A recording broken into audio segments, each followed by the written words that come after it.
Hi everyone, Sajid Amit here, and in this review, well, more of a video discussion, I want to answer the question whether the Sennheiser IE900, which of course is a $1,500-ish IM, and the FiiO BTR7 are enough. Now, this is somewhat of a trick question, right? Because what is enough, right? But the reason why I'm approaching it with this sort of a question is because one of my viewers keeps asking me this, because he keeps insisting that this pairing which he has is enough. Now, I just want to contextualize this because I could have done this review with the IE900s and maybe this guy, right? The iFi Go Blue, but I did not because there's something about the synergy and overall performance that I'll talk about that I think rivals even higher end stuff, higher end chains. So speaking of high end, I have a lot of high end gears here. You see this EQ that I have here for the IE900. This is the Sony WM1ZM2. My current favorite DAP, and this DAP I bought after a lot of research, a lot of trying and auditioning of other DAPs on the market. And I love this DAP. So as a matter of fact, a lot of the high-end IMs you see here are IMs that I own and that I've retained and kept because they've synergized very well with this DAP. And I stopped having multiple DAPs and all that because I like this so much. And so this is also to sort of contextualize that I'm someone who's very acquainted with high-end IMs. I've heard high-end IMs. I've heard almost everything that I wanted to in this life. And, but, you know, I've also owned these IMs, right? And one thing about me is that a lot of you who know me from FiiO, who know me as an audio enthusiast, will know that I'm not as much a reviewer as I'm a FiiO, right? As I'm an audio enthusiast. So, and SummitFi is something that, you know, has been within my ballpark. I've been fortunate enough to own and buy a lot of SummitFi stuff. So if you see the content on my channel even, a majority of my reviews are of SummitFi, IMs, and headphones. So I don't do headphones anymore for reasons some of you might know, but I do IMs. But almost everything that I've reviewed, or a lot of what I've reviewed, I've owned. Most of the things I've reviewed I've actually owned and bought with my own money. And in fact, the reason I do reviews is so that I can try more stuff. Honestly, it's not for money. I have incomes outside of this, and this honestly isn't for making money and all that. This is for spending money is how I put it. At the same time, the reason, the context here is that I'm not someone who's averse to SummitFi. I'm very much ensconced, situated in the SummitFi spectrum of the hobby, right? I've owned all the top high-end headphones out there with the exception of perhaps the Shangri-La Senior and the most recent stacks. And I don't own the stacks not because I can't or I don't appreciate it. It's because I've left the headphone hobby. So in terms of my collection right now, one of my favorite IMs is the Aroma Audio Jewel, which I've talked about in the past. I've reviewed this even. And it is a wonderful IM that I find synergizes extremely well with the Sony WM1ZM2, so much so that this reminds me of the Susvara even. The VE7 was a recent addition, and I know it's not a flagship from Vision Ears. They have flagships like the EXT, then the Phonix, and they even have a V8. But honestly, I like this more because it synergizes well again, and I love the lush mid-range here, and I can EQ this to a point when it becomes like perfect for me. The Odins are impressive, and these have long been one of my favorite IMs from Empire Ears, although I have to say that the synergy of the Odins with this WM1ZM2 is not the best. So far, I noticed that Empire Ears IMs tend to synergize better with AK DAPs. So I bought it when I had an AK DAP. I sold my Legend Evo, which again synergized better with my AK DAP than with my Sony W1ZM2. And finally, well, not finally, I have a few more. So the IMs you see here are not everything I own, but most of what I own. This is the Unique Melody Mest MK2 Mark II.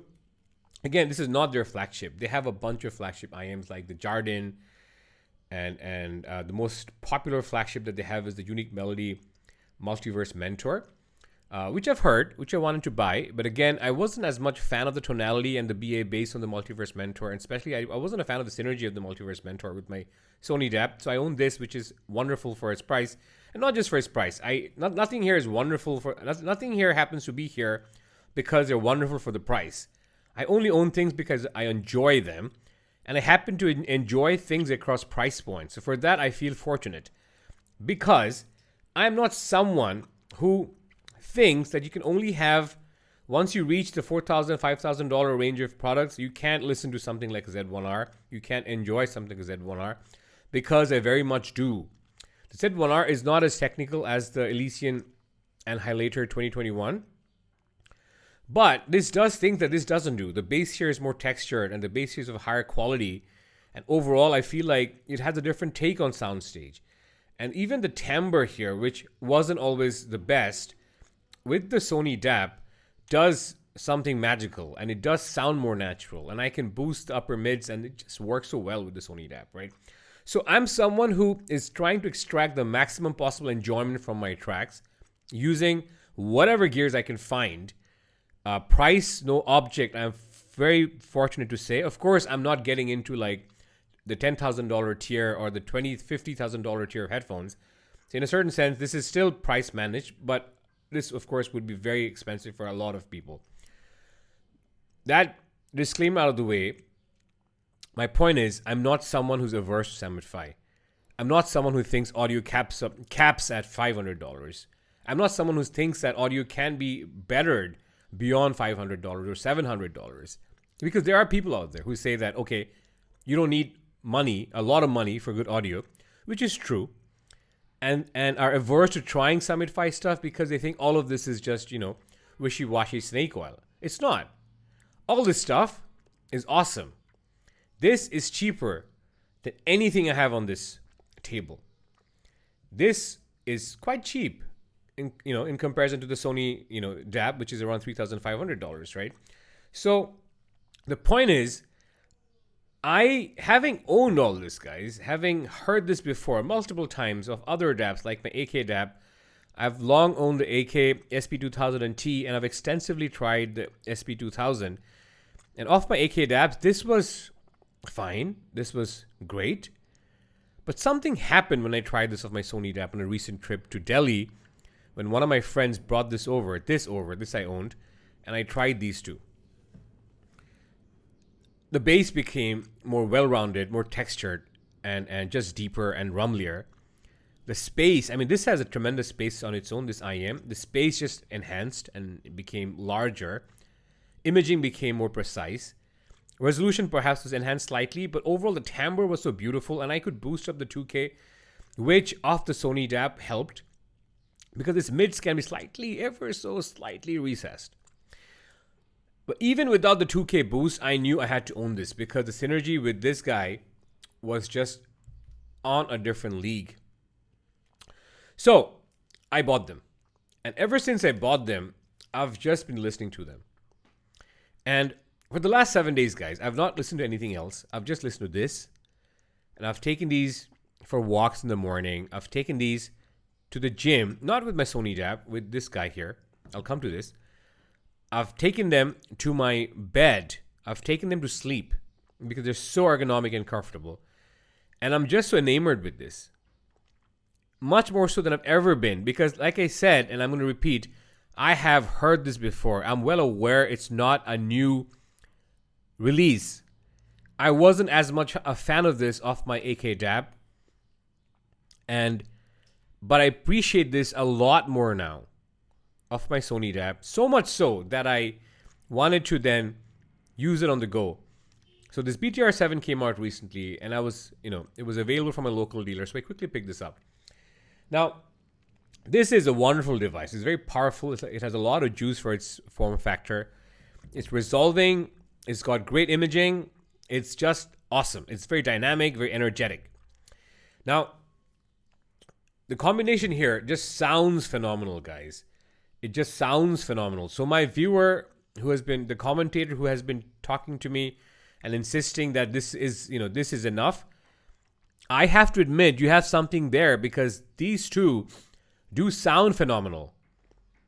So if you are someone who's treble sensitive, right? And I don't think it's always good to be treble sensitive, because being treble sensitive and having great hearing are two different things. You can be sensitive to certain frequencies but still not be able to make out differences between products.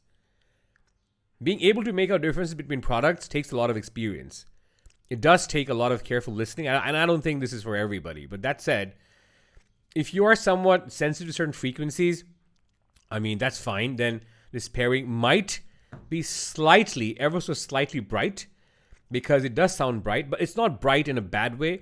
FiiO is a company that, to my mind, like I've talked about before, hasn't mastered how to do treble, because their treble does sound a just a little bit zingy and metallic.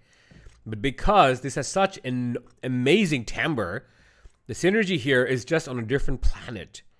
Because while it does sound slightly brightish, and I don't use EQ on this pairing, guys, somehow this becomes a more forward and more dynamic presentation. Forward in the sense that its upper mids do not sound recessed.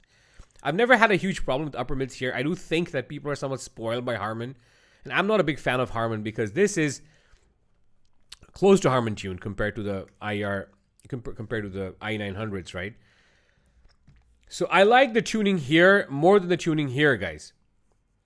I know it's not Harman tuned, but I don't care. I just love how dynamic this sounds, how spacious it sounds, how airy it sounds.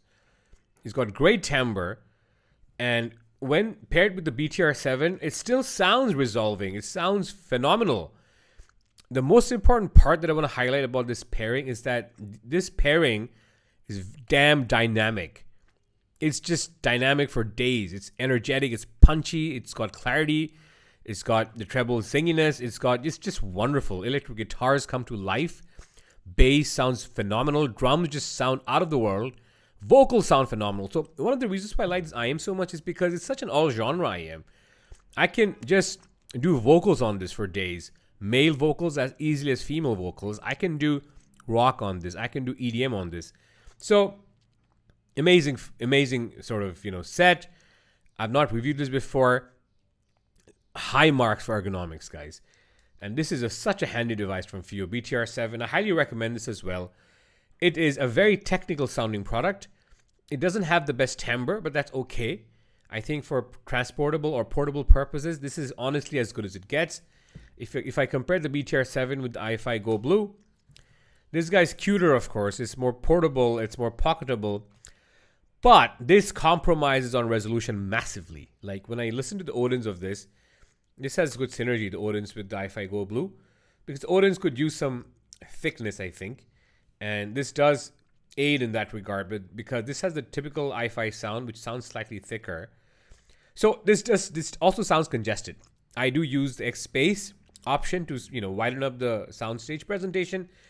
But the BTR7 honestly blows the FiiO Go Blue out of the water. This is just such a winner. This is less resolving, more congested, less resolving, more congested, and what else? This also, I think, less airy. This has great treble extension at the expense of slight metallicness.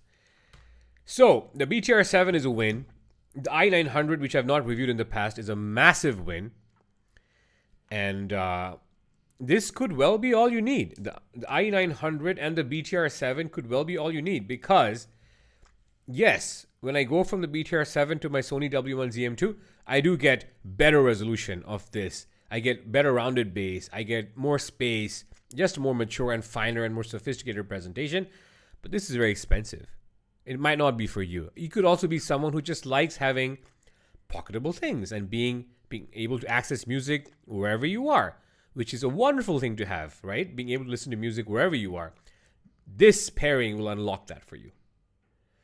So, while being firmly ensconced and situated in the SummitFi section of the hobby, as is pretty evident, I still strongly recommend the i900 and the BTR7 separately and also as a pairing because this is honestly phenomenal. Thank you for watching, guys. This is just a fun video I wanted to get out because some of you have asked me whether this is a great pairing, and I've gotten into a long discussion and debate on this. So I just thought a video would help clarify my position because, like I said, while being a SummitFier, I'm not beholden to price points. This is good music, guys. This will give you great music and lots of pleasure if you can handle a bit of treble. Thank you for watching and stay tuned for my next one. Bye-bye.